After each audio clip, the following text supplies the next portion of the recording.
Baik, Bapak Ibu, kita akan mempersiapkan diri untuk memasuki firman Tuhan. Nanti yang berdoa Ibu Tursiani sudah ready. Terima kasih Ibu Tursiani. Dan untuk pembacaan Alkitab, yang pertama Ibu Nerliana nanti membaca Mazmur 117. Itu cuma 2 ayat Ibu Nerliana, nanti dilanjut Mazmur 118 ya Ibu. Dan Kisah Rasul 7 ayat 1 sampai 20 nanti dibaca Pak Cecep Utama. Dan ayat 21 sampai 53 nanti dibacakan oleh Pak Maruli Siregar. Silakan Pak Maruli Siregar open cam dulu supaya kita cek.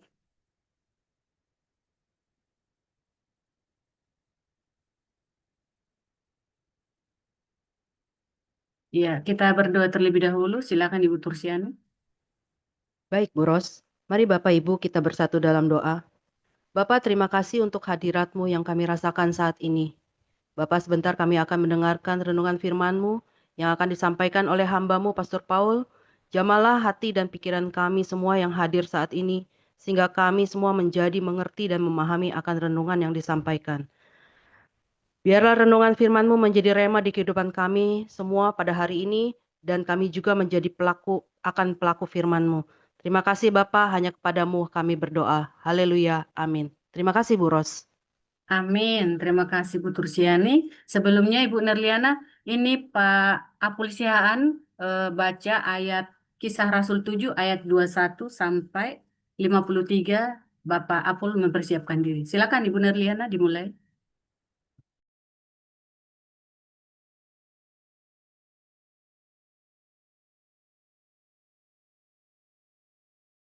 Baik, terima kasih, Bu Ros. Mazmur 117 ayat 1 sampai 2 dan Mazmur 118 ayat 1 sampai 29, demikian firman Tuhan. Pujilah Tuhan, hai segala bangsa, megahkanlah Dia, hai segala suku bangsa. Sebab kasih-Nya hebat atas kita dan kesetiaan Tuhan untuk selama-lamanya. Haleluya. Bersyukurlah kepada Tuhan sebab Ia baik, bahwasanya untuk selama-lamanya kasih setianya. Biarlah Israel berkata, bahwasanya untuk selama-lamanya kasih setianya. Biarlah kaum Harun berkata, bahwasanya untuk selama-lamanya kasih setianya. Biarlah orang yang takut akan Tuhan berkata, bahwasanya untuk selama-lamanya kasih setianya. Dalam kesesakan aku telah berseru kepada Tuhan. Tuhan telah menjawab aku dengan memberi kelegaan. Tuhan di pihakku, aku tidak akan takut. Apakah yang dapat dilakukan manusia terhadap aku? Tuhan di pihakku, menolong aku. Aku akan memandang rendah mereka yang membenci aku. Lebih baik berlindung pada Tuhan daripada percaya kepada manusia. Lebih baik berlindung pada Tuhan daripada percaya kepada para bangsawan. Segala bangsa mengelilingi aku. Demi nama Tuhan, sesungguhnya aku pukul mereka mundur. Mereka mengelilingi aku. Ya, mengelilingi aku. Demi nama Tuhan, sesungguhnya aku pukul mereka mundur. Mereka mengelilingi aku seperti lebah. Mereka menyala-nyala seperti api duri. Demi nama Tuhan, sesungguhnya aku pukul mereka mundur. Aku ditolak dengan hebat sampai jatuh. Tetapi Tuhan menolong aku. Tuhan itu kekuatanku dan mazmurku. Ia telah menjadi keselamatanku. suara sorak-sorai dan kemenangan. Di kemah orang-orang benar, tangan kanan Tuhan melakukan keperkasaan. Tangan kanan Tuhan berkuasa meninggikan. Tangan kanan Tuhan melakukan keperkasaan. Aku tidak akan mati, tetapi hidup. Dan aku akan menceritakan perbuatan-perbuatan Tuhan. Tuhan telah menghajar aku dengan keras, tetapi Ia tidak menyerahkan aku kepada maut. Bukakanlah aku pintu gerbang kebenaran. Aku hendak masuk ke dalamnya, hendak mengucap syukur kepada Tuhan. Inilah pintu gerbang Tuhan. Orang-orang benar akan masuk ke dalamnya. Aku bersyukur kepadamu, sebab Engkau telah menjawab aku dan telah menjadi keselamatanku. Batu yang dibuang oleh tukang-tukang bangunan telah menjadi batu penjuru. Hal itu terjadi dari pihak Tuhan, suatu perbuatan ajaib di mata kita. Inilah hari yang dijadikan Tuhan. Marilah kita bersorak-sorak dan bersuka cita karenanya. Ya Tuhan, berilah kiranya keselamatan. Ya Tuhan, berilah kiranya kemujuran. Diberkatilah dia yang datang dalam nama Tuhan. Kami memberkati kamu dari dalam rumah Tuhan. Tuhanlah Allah, Dia menerangi kita. Ikatkanlah korban hari raya itu dengan tali pada tanduk-tanduk mezbah. Allahku, Engkau, aku hendak bersyukur kepadamu. Allahku, aku hendak meninggikan Engkau. Bersyukurlah kepada Tuhan, sebab Ia baik, bahwasanya untuk selama-lamanya kasih setianya. Demikian.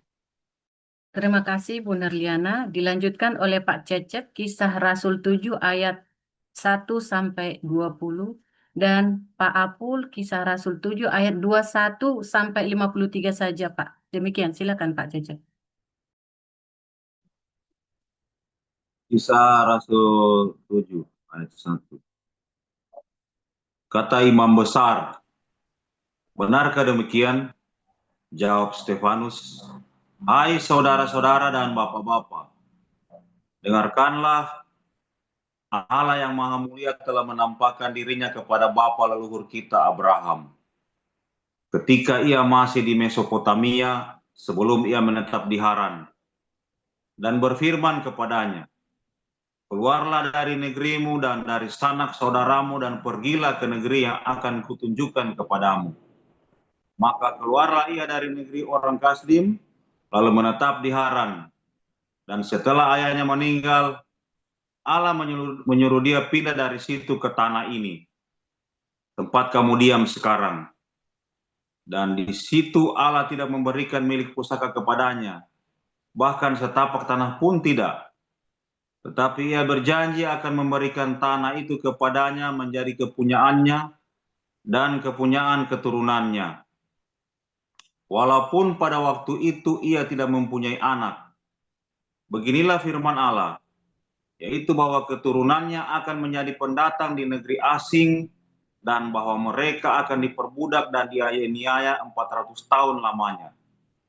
Tetapi bangsa yang akan memperbudak mereka itu akan kuhukum, firman Allah. Dan sesudah itu mereka akan keluar dari situ dan beribadah kepadaku di tempat ini. Lalu Allah memberikan kepadanya perjanjian sunat. Dan demikianlah Abraham memperanakan Ishak, lalu menyunatkannya pada hari yang ke-8. Dan Ishak memperanakan Yakub. Dan Yakub memperanakan ke-12 bapa leluhur kita. Karena iri hati, bapa-bapa leluhur kita menjual Yusuf ke tanah Mesir. Tetapi Allah menyertai dia dan melepaskannya dari segala penindasan, serta menganugerahkannya kepadanya kasih karunia dan hikmat ketika ia menghadap Firaun, Raja Mesir. Firaun mengangkatnya menjadi kuasa atas tanah Mesir dan atas seluruh istananya. Maka datanglah bahaya kelaparan menimpa seluruh tanah Mesir dan tanah Kanaan, serta penderitaan yang besar, sehingga nenek moyang kita tidak mendapat makanan. Tetapi ketika Yakub mendengar bahwa di tanah Mesir ada gandum, ia menyuruh nenek moyang kita ke sana. Itulah kunjungan mereka yang pertama. Pada kunjungan mereka yang kedua, Yusuf memperkenalkan dirinya kepada saudara-saudaranya. Lalu ketahuanlah asal-usul Yusuf kepada Firaun. Kemudian Yusuf menyuruh menjemput Yakub, ayahnya, dan semua sanak saudaranya, 75 jiwa banyaknya. Lalu pergilah Yakub ke tanah Mesir, di situ ia meninggal, ia dan nenek moyang kita. Mayat mereka dipindahkan ke Sikem dan diletakkan di dalam kuburan yang telah dibeli Abraham dengan sejumlah uang perak dari anak-anak Hemor dan Sikem. Tetapi makin dekat genapnya janji yang diberikan Allah kepada Abraham, maka bertambah banyaklah bangsa itu di Mesir. Sampai bangkit seorang raja lain yang memerintah tanah Mesir, seorang yang tidak mengenal Yusuf. Raja itu mempergunakan tipu daya terhadap bangsa kita dan menganiaya nenek moyang kita serta menyuruh membuang bayi mereka, supaya bangsa kita itu jangan berkembang. Pada waktu itu Musa lahir dan ia elok di mata Allah. 3 bulan lamanya ia diasuh di rumah ayahnya.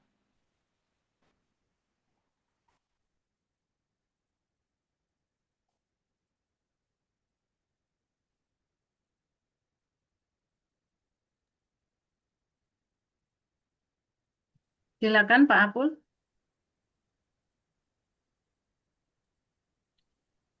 Lalu ia dibuang, tetapi putri Firaun memungutnya dan menyuruh mengasuhnya seperti anaknya sendiri. Dan Musa dididik dalam segala hikmat orang Mesir, dan ia berkuasa dalam perkataan dan perbuatannya. Pada waktu ia berumur 40 tahun, timbullah keinginan dalam hatinya untuk mengunjungi saudara-saudaranya, yaitu orang-orang Israel. Ketika ia melihat seorang dianiaya oleh seorang Mesir, lalu ia menolong dan membela orang itu dengan membunuh orang Mesir itu. Pada sangkanya, saudara-saudaranya akan mengerti bahwa Allah memakai dia untuk menyelamatkan mereka, tetapi mereka tidak mengerti. Pada keesokan harinya, ia muncul pula ketika 2 orang Israel sedang berkelahi. Lalu ia berusaha mendamaikan mereka. Katanya, "Saudara-saudara, bukankah kamu ini bersaudara? Mengapakah kamu saling menganiaya?" Tetapi orang yang berbuat salah kepada temannya itu menolak Musa dan berkata, "Siapakah yang mengangkat engkau menjadi pemimpin dan hakim atas kami? Apakah engkau bermaksud membunuh aku, sama seperti kemarin engkau membunuh orang Mesir itu?" Mendengar perkataan itu, larilah Musa dan hidup sebagai pendatang di tanah Midian. Di situ ia memperanakkan 2 orang anak laki-laki. Dan sesudah 40 tahun, tampaklah kepada seorang malaikat di padang gurun gunung Sinai, di dalam nyala api yang keluar dari semak duri. Musa heran tentang penglihatan itu. Dan ketika ia pergi ke situ untuk melihatnya dari dekat, datanglah suara Tuhan kepadanya. "Akulah Allah nenek moyangmu, Allah Abraham, Ishak dan Yakub." Maka gemetarlah Musa, dan ia tidak berani lagi melihatnya. Lalu firman Allah kepadanya, Tanggalkanlah kasutmu dari kakimu, sebab tempat di mana engkau berdiri itu adalah tanah yang kudus. Aku telah memperhatikan dengan sungguh kesengsaraan umatku di tanah Mesir, dan aku telah mendengar keluh kesah mereka, dan aku telah turun untuk melepaskan mereka. Karena itu marilah, engkau akan kuutus ke tanah Mesir. Musa ini yang telah mereka tolak dengan mengatakan, siapakah yang mengangkat engkau menjadi pemimpin dan hakim? Musa ini telah diutus oleh Allah sebagai pemimpin dan penyelamat oleh malaikat yang telah menampakkan diri kepadanya di semak duri itu. Dialah yang membawa mereka keluar dengan mengadakan mujizat-mujizat dan tanda-tanda di tanah Mesir, di Laut Merah, dan di padang gurun 40 tahun lamanya. Musa ini pula lah yang berkata kepada orang Israel, seorang nabi seperti aku ini akan dibangkitkan Allah bagimu di antara saudara-saudaramu. Musa inilah yang menjadi pengantara dalam sidang jemaah di padang gurun di antara malaikat yang berfirman kepadanya di Gunung Sinai dan nenek moyang kita, dan dialah yang menerima firman-firman yang hidup untuk menyampaikannya kepada kamu. Tetapi nenek moyang kita tidak mau taat kepadanya. Malahan mereka menolaknya. Dalam hati mereka ingin kembali ke tanah Mesir. Pada Harun mereka berkata, buatlah untuk kami beberapa Allah yang akan berjalan di depan kami. Sebab Musa ini yang telah memimpin kami keluar dari tanah Mesir. Kami tidak tahu apa yang telah terjadi dengan dia. Lalu pada waktu itu mereka membuat sebuah anak lembu dan mempersembahkan persembahan kepada berhala itu. Dan mereka bersukacita tentang apa yang dibuat sendiri oleh mereka. Maka berpalinglah Allah dari mereka dan membiarkan mereka beribadah kepada bala tentara langit, seperti yang tertulis dalam kitab nabi-nabi. Apakah kamu mempersembahkan korban sembelihan dan persembahan selama 40 tahun di padang gurun itu, hai kaum Israel? Tidak pernah, malahan kamu mengusung kemah Molok dan bintang dewa Refan, patung-patung yang kamu buat itu untuk disembah. Maka aku akan membawa kamu ke dalam pembuangan sampai di seberang sana Babel. Kemah kesaksian ada pada nenek moyang kita di padang gurun. Seperti yang diperintahkan Allah kepada Musa untuk membuat menurut contoh yang telah dilihatnya. Kemah itu yang diterima nenek moyang kita dan yang dengan pimpinan Yosua dibawa masuk ke tanah ini, yaitu waktu tanah ini direbut dari bangsa-bangsa lain yang dihalau Allah dari depan nenek moyang kita. Demikianlah sampai kepada zaman Daud. Daud telah mendapat kasih karunia di hadapan Allah dan ia memohon supaya ia diperkenankan untuk mendirikan suatu tempat kediaman bagi Allah Yakub. Tetapi Salomo lah yang mendirikan sebuah rumah untuk Allah. Tetapi yang Maha Tinggi tidak diam di dalam apa yang dibuat oleh tangan manusia, seperti yang dikatakan oleh Nabi. Langit adalah tahtaku dan bumi adalah tumpuan kakiku. Rumah apakah yang akan kamu dirikan bagiku? Demikian firman Tuhan. Tempat apakah yang akan menjadi perhentianku? Bukankah tanganku sendiri yang membuat semuanya ini? Hai orang-orang yang keras kepala dan yang tidak bersunat hati dan telinga, kamu selalu menentang Roh Kudus, sama seperti nenek moyangmu. Demikian juga kamu.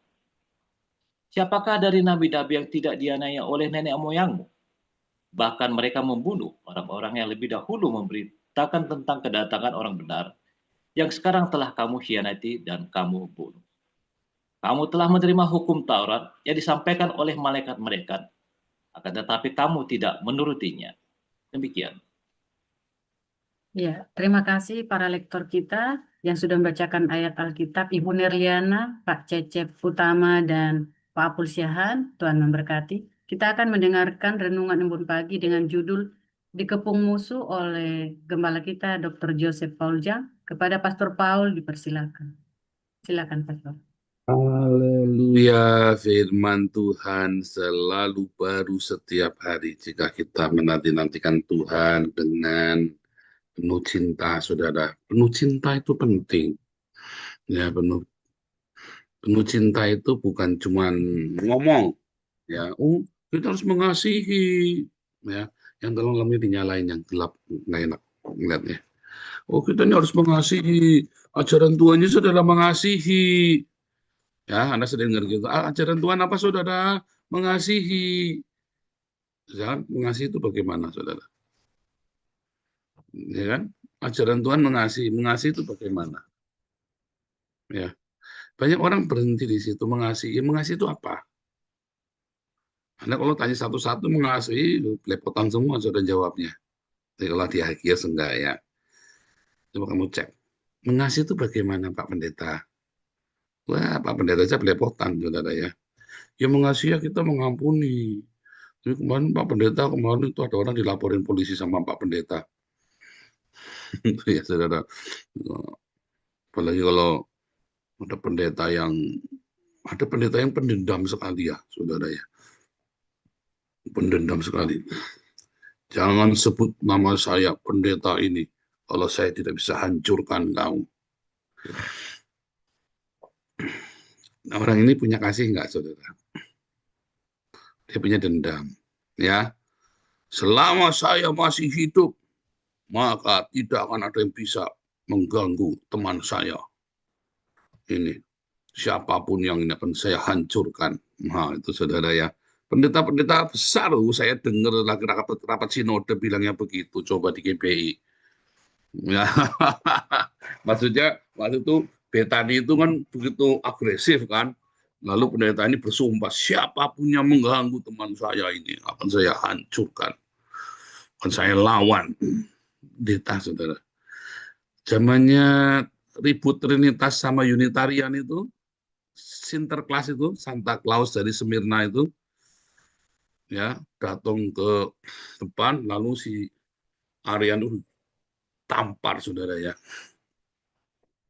Dan mereka saling mengekskomunikasi, saling bermusuhan ya, tapi belum saling membunuh, belum. Mulai saling membunuh abad 15 itu, saudara ya, mulai serem ya, sama abad 15. Oh, abad ke-9, sorry ya, abad perang salib itu mulai saling bunuh-bunuhan.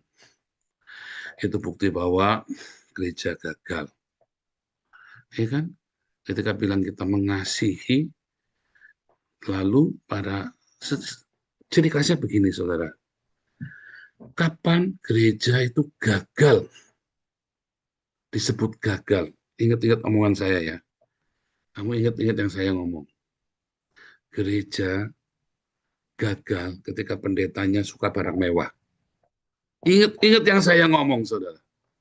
Ya, sejarah membuktikan begitu para episkop, para presbiter, para diaken suka dengan barang mewah, gereja gagal. Sungguh, saudara, itu sejarah membuktikan. Tahun 300-an, semua dari zaman Yesus sampai tahun 300, bahkan sampai tahun 400, tidak ada Bapak Gereja hidup mewah, hidup dengan barang-barang mewah. Bahkan Athanasius yang pencetus Trinitas, hidupnya itu kayak gembel. Dari satu kota ke kota lain, dia tidak boleh khotbah di dalam gereja. Karena di ekskomunikado selama 5 dekade atau apa, 50 tahun atau apa itu ya, saudara ya.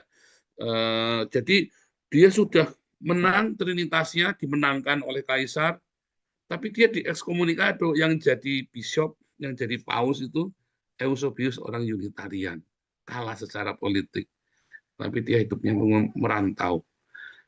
Dia benar-benar berkat Athanasius kita punya perjanjian baru hari ini yang lengkap. Hidupnya penuh dengan penderitaan.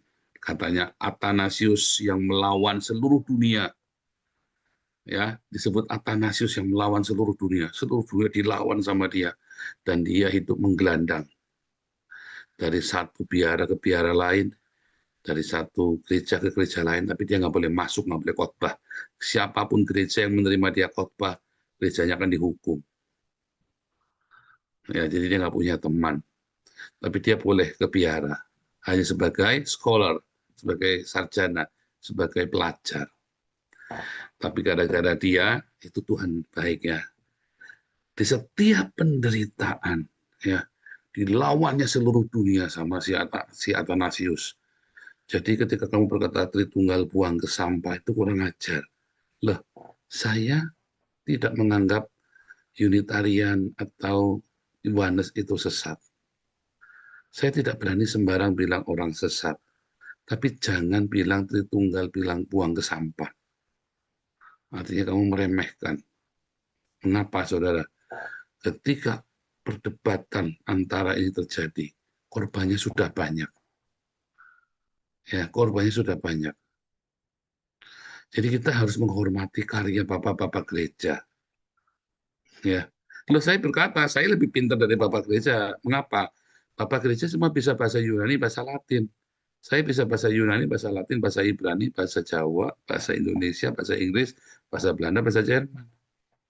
Kan saya lebih pintar namanya. Tetapi bukan berarti karya saya lebih mulia dari bapak gereja. Itulah bedanya, saudara. Banyak orang, saya ngomong, cuma dicuplik-cuplik, gak ngerti. Karena kalian tidak mendengar. Kalian gagal literal. Kalian tidak kritis ketika orang bicara. Ya, congekan karena apa, saudara? Karena kalau ada orang ngomong, kalian nggak dengerin. Kalian sibuk untuk menjawab. Bukan sibuk buat denger. Lebih baik kalian tidak menjawab, tapi kalian mendengar yang baik.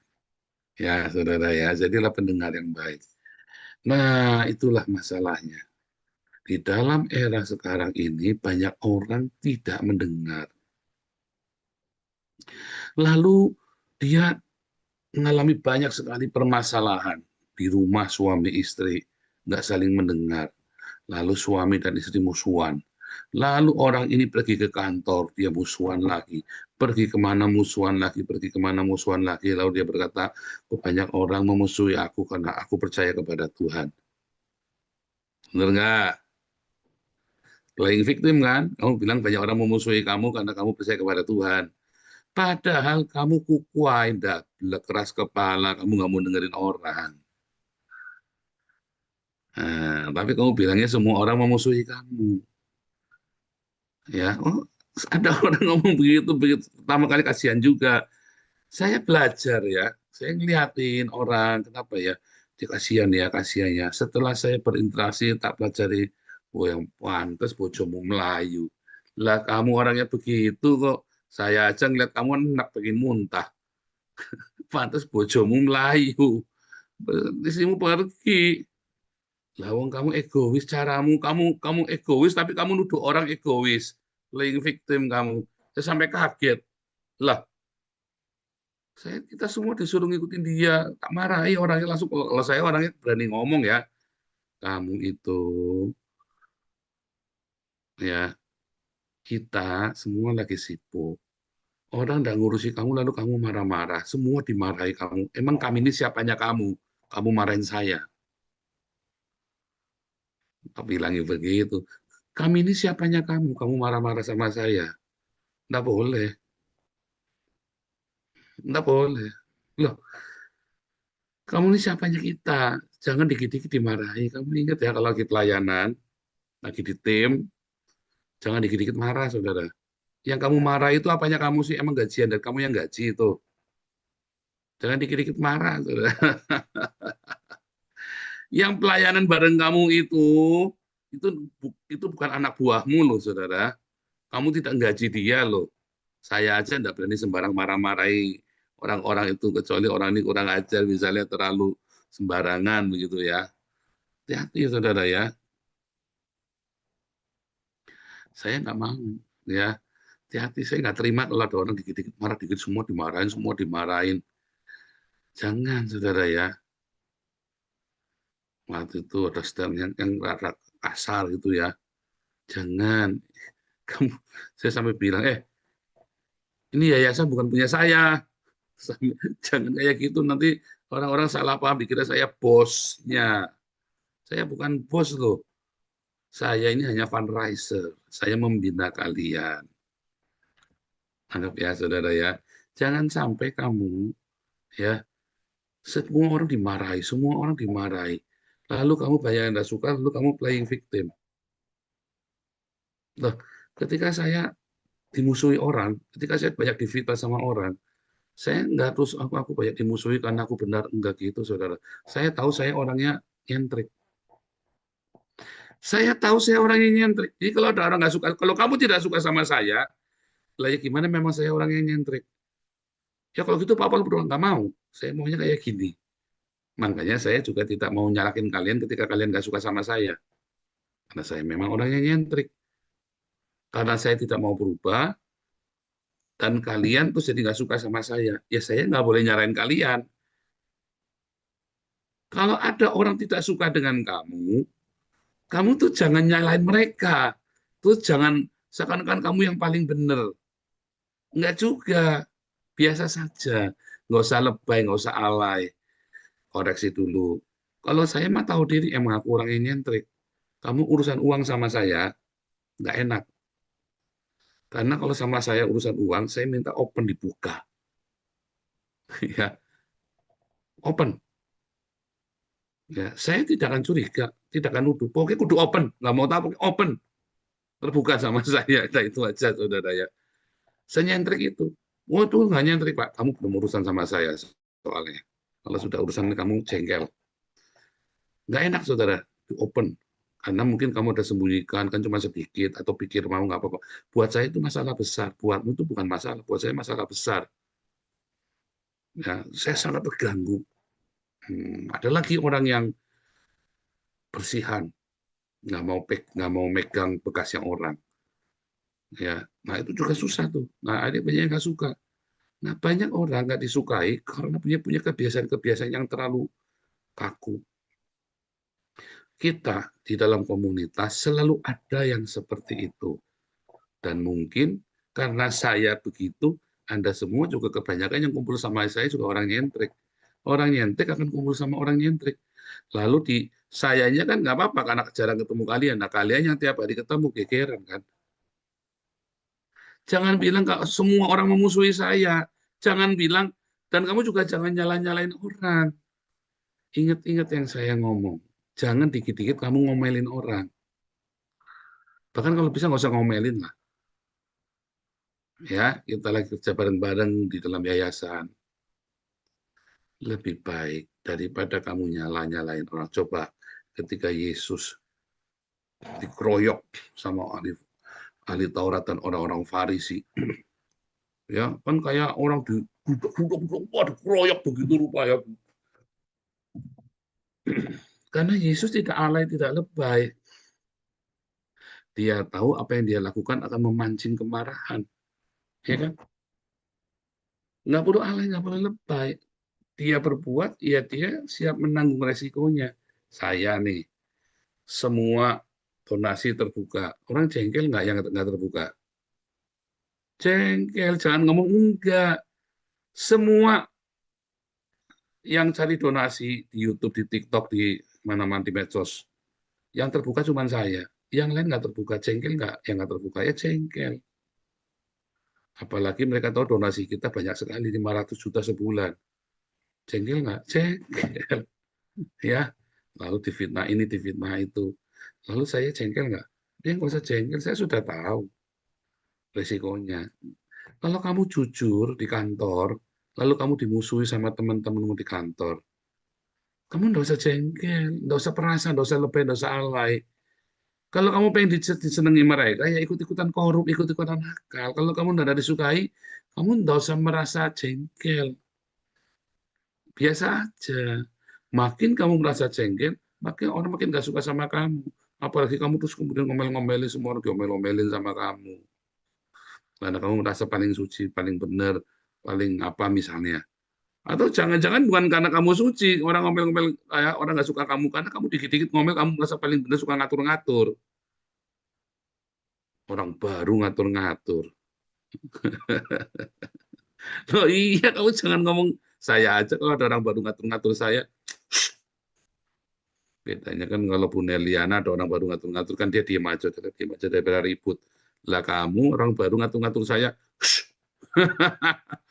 saya kayak ayam soalnya. Dulu ada siapa itu, ibu siapa itu ya, yang dari Australia apa dari mana itu yang ngatur-ngatur saya. Oh itu Desi nggak boleh begitu, orang ini nggak boleh begitu, orang diam. Ngamuk, oh ini Paulus sedang membangun kerajaan, menjadi raja kecil dalam kerajaannya. Arabmu. Saya pun nggak suka. Kamu orang baru lalu ngatur-ngatur, ngacak-ngacak. Jangan. Kamu lihat dulu. Ya, nah, ketika kamu ya lalu lebay alay, kamu sibuk bereaksi karena orang nggak suka sama kamu, maka disitulah kamu makin jadi batu sandungan. Makin jadi batu sandungan, kamu kan makin jadi biang kerok. Dan kamu rasanya seluruh dunia memusuhi kamu. Lalu kamu berdoa, Tuhan ampunilah mereka. Karena mereka tidak tahu apa yang mereka perbuat. Saya bilang, gundulmu peyang, saya tahu apa yang saya buat. Kamu yang tidak tahu apa yang kamu buat. Bikin kita jengkel tiap pagi. Jangan begitu doanya, saudara. Kamu lagi doanya keras-keras lagi. Masuk doa ampun pagi, Tuhan, banyak orang tidak menyukai aku, tapi mereka tidak tahu apa yang mereka perbuat. Aku mengampuni mereka. Sengaja doanya di depan kita, saudara ya. Jangan begitu, saudara. Saya tahu apa yang kamu buat. Kamu tidak tahu ngapa saya begini. Nah, bedanya saya orangnya terus terang. Shh, jangan banyak atur-ngatur, kamu orang baru. Ya, saudara ya. Nah, ini kan omongin sekarang ini. Dan kalau memang itu kamu yakin kamu nggak salah, kamu jujur, dan karena kejujuranmu kamu difitnah, belajar tenang aja. Ya kamu sudah tahu kan kenapa kamu tidak disukai karena kamu jujur. Ya sudah, terima resikonya. Terima resikonya. Saya jujur dengan donasi semua, saya open. Saya terima resikonya. Ya, saudara ya. Terima nggak? Terima resikonya. Ya, jangan nyalain orang lain. Nah, ketika saya tetap tenang, ya, apakah orang lain bisa mengerti? Belum tentu. Belum tentu. Sampai dengan sekarang, banyak orang masih nggak suka sama kita karena kita terbuka sekali dengan semua donasi. Dan saya selalu marah kalau ada orang ngumpulin donasi, nggak terbuka, harus dia tipu sana tipu sini. Rumah panti asuhan jadi rumah pribadi. Saya nggak suka tuh. Saya akan diam. Tapi begitu dia ganggu saya, ya tak kasih tahu, kamu jangan. Ya, saudara ya. Nah, jadi, saudara, kamu tahu, kamu beda. Mungkin karena kejujuranmu, mungkin karena kenyentrikanmu, mungkin karena memang kamu orang yang menyebalkan. Pokoknya ketika kamu lagi dimusuhi sama orang-orang, jangan lebay. Ketika kamu lagi dimusuhi sama orang-orang, yang tenang saja. Ya, kamu nggak usah lebay, nggak usah merasa beringsatan, kamu tuh suka tabrak sana, pemberesan, tiap hari pemberesan. Akhirnya kamu semua orang nih ada 140 lebih orang ya, 166 orang nih. Kamu tiap hari pemberesan. 166 orang tiap hari pemberesan. Setengah tahun kamu di sini kerjanya pemberesan. Curhat, yuk kita duduk bersama, kita teleponan yuk. Ada masalah apa? Orang yang diajak ngomong lagi bingung, saudara. Semua orang diajak pemberesan. Karena semua orang, kamu rasa bahwa semua orang memusuhi kamu. Dan kamu punya patokan firman Tuhan, kalau lagi mau berdoa, ada orang yang kamu ganjel di hati, kamu kudu harus beresan, kan? Ayatnya artinya nggak begitu, saudara. Kamu ajak pemberesan semua orang sampai bingung semua. Saya diajak pemberesan, saya termasuk orang yang diajak pemberesan, saya sampai bingung. Nggak usah begitu. Beresin dari kamu dulu. Kalau hatimu beres, otomatis dengan semua orang beres. Coba nahan diri, diam. Ya, belajar diam. Loh, saya sering mengalami banyak penolakan. Ya, tapi lihat, dari semua penolakan-penolakan itu, saya nggak banyak bereaksi. Ya, kalau saya sudah yakin benar, ya saya diam, tak jalani apa yang saya yakini. Kalau kamu sudah yakin dengan apa yang kamu bikin, kamu jalani. Tapi kamu jangan paksa orang untuk seperti kamu. Jangan kamu atur-atur orang buat seperti kamu. Menyebalkan, tahu nggak? Ya sudah, biarin saja. Ya, kamu jalanin. Nah, kalau nggak bisa, ya kamu bikin sendiri, buktikan. Nah, sama, saya kan bermasalah di gereja, saya mengkritik gereja. Paling gampang ya bikin sendiri. Ya kita ini udah jadi gereja. Oh, ini denomnya apa ya? Kita denominasi sendiri, kita punya sinode sendiri, kita punya banyak pendeta kita, ada 10 pendeta kita. Kita kan sudah jadi sinode sekarang ini. Kita punya Bible College sendiri, kita punya pengajaran sendiri. Itu, begitu saudara. Jadi, daripada kamu sibuk ngurusi orang tidak suka dengan kamu, lebih baik kamu membangun di dalam kamu. Upgrade kualitas kamu. Ya. Para rasul itu ketika dianiaya, ketika ada orang yang tidak suka, dia upgrade kehidupan mereka. Maka orang-orang dalam komunitas mereka, mereka punya komunitas yang solid. Kayak kita kan komunitas kita solid kan. Begitu udah 5 tahun. Komunitas kita kan makin solid kan. Enggak. Kenapa bisa makin solid? Ya karena kita fokus dan kita lakukan. Enggak cuma retorika. Kalau kita firman Tuhan itu kalau bilang mengasihi ya kita lakukan. Nanti ada salah-salah kayak Bu Dora, ya kan, waktu nyumbang malah salah. Malah gini, malah jadi nggak enak, segala macam. Nggak apa-apa kan belajar. Kamu pikir berbagi itu gampang. Berbagi itu kadang-kadang kita kejeblos, kadang-kadang yang dibagi malah mentung kita. Wah, sudah bolak-balik saya nolong orang dipentung. Ya kan? Wah, ada bolak-balik saya nolong orang dipentung. Dimaki-maki sama yang saya tolongi. Kan banyak tunggalnya kan, banyak ya. Kamu nolongi adikmu nggak bilang terima kasih, malah ngomel-ngomelin kamu kan. Kamu nolongin tetanggamu, emang tetanggamu kamu bilang terima kasih enggak kan, malah ngomel-ngomelin kamu, nyalain kamu, bagus nggak ngembet kamu ikut dalam masalahnya dia masuk penjara. Saya nolongi omnya anak, ya dia nggak merasa terima kasih ditolongi saya loh, malah saya diembet ikut masuk penjara bareng dia. Terus malah dia fitnah saya, katanya uangnya di saya semua. Lah, kamu kenal saya kapan? Di penjara dia ngomong-ngomong sih supaya saya dikerjain ya. Begitu saya masuk ke dalam, tak buka semuanya. Ya, saudara ya. Jangan sibuk dengan apa pendapat orang tentang kamu. Nanti kamu merasanya dikeroyok. Kayak saya itu loh, nggak sibuk. Ini katanya Pak Paul begitu. Pak Paul mukanya pantat. Pak Paul nggak taunya. Ya maaf saudara ya. Nggak taunya dia yang ditinggal sama istrinya. Nggak taunya si Rudianes istrinya, ya maaf, pendidikannya sama istri saya pun levelnya jauh saudara ya. Setelah saya lihat mukanya, ya saya bilang, bukan apa-apa saudara ya. Istri saya mah jauh lebih cantik, udah umur mau 50, tapi istri saya lebih cantik. Terus setelah saya ngomong, istrinya jelek katanya Rudi Yohanes ya. Begitu saya ngelihat istrinya Rudi Yohanes, saya baru tahu tuh kemarin ya, foto lengkapnya.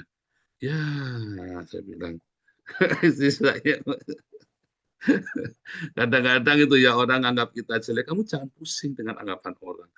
Kalau ada orang anggap saya jelek, apa saya nggak pusing saudara ya. Serius ya, kamu orang kere? Ya, biarin aja saudara.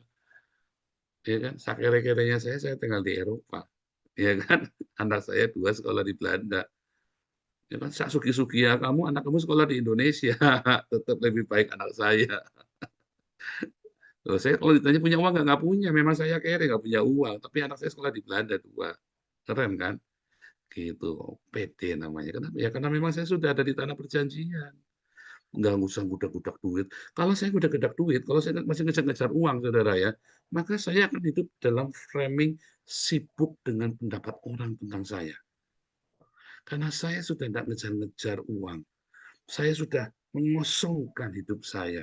Saya sudah selesai dengan hidup saya. Maka saya nggak peduli orang ngomong apa tentang saya. Kalau kamu sudah melepaskan ego kamu, cinta kamu akan barang-barang mewah, kayak kan Tuhan sudah, kamu yang penting cukup makan, pakaian, kita tinggal walaupun kita rumah kecil, tetapi anget. Orang siapa saja bisa nginep di sini walaupun tidurnya ya sumpel-sumpelan. Iya kan? Iya kan, saudara? Kan bahagia. Apalagi Pak Tiji nginep di sini sama istrinya. Ya Pak Enardo itu bos besar di sini sama istrinya. Semua koden, semua datang ke tempat kita. Banyak hamba-hamba Tuhan nginep di rumah kita. Ya, saudara ya. Lebih dari cukup. Makanya kamu tidak usah di-framing sama orang lain. Saya nggak bisa di-framing sama orang lain. Karena saya sudah serahkan hidup saya semuanya pada Tuhan. Kalau kamu bisa lakukan seperti itu, hidupmu bahagia. Hidupmu akan tenang. Kamu tidak peduli berapa banyak musuh mengepungmu. Yang kamu tahu, aku mau berkarya bagi Tuhan. Urusanku sama Tuhan, bukan sama mereka. Saya nggak mencari hormat dari mereka. Saya nggak urusan kamu ngomong baik, ngomong jelek. Ya memang kalau saya lihat ada orang ngomong jelek yang tak liatin, ya kamu mah lebih baik daripada saya. Ya, walaupun secara kenyataannya begitu, tetapi kalaupun dia lebih baik dari saya tetap bahagia kok. Ya, Tuhan Yesus memberkati.